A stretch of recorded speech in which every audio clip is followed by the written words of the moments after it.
The St. Lucia Labour Party administration plans to appoint a special prosecutor to investigate allegations of corruption among politicians and government officials.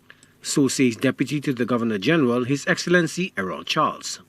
His Excellency Charles unveiled the policies and the legislative agenda of the Philip J. Pierre administration in the traditional throne speech at the opening of the new parliamentary session on Tuesday.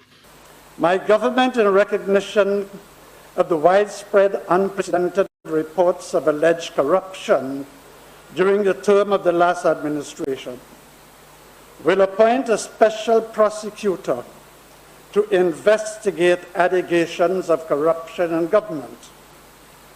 This appointment is expected to be completed soon.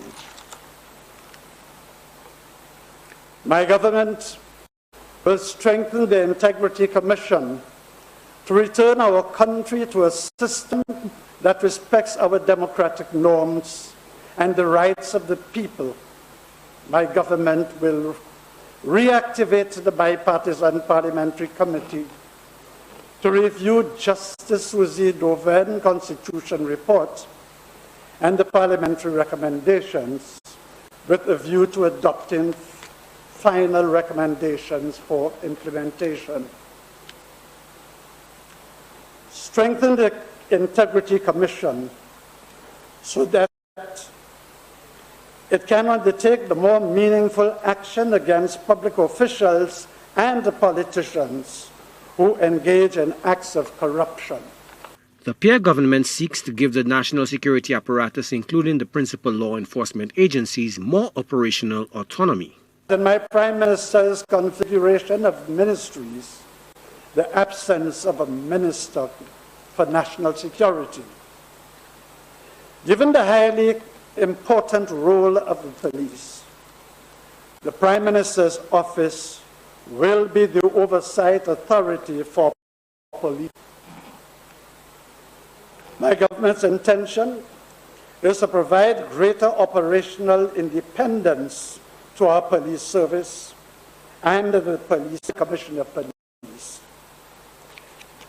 The police should be allowed to do their work without being encumbered by political decision politicians.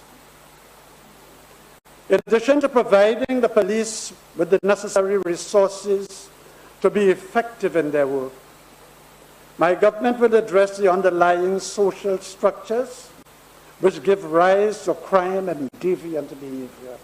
Amid concerns about outsized executive overreach during the previous dispensation, the Deputy to the Governor General also indicated that the new SLP administration's main legislative agenda will be subordinate to and driven by legislative branch parliament.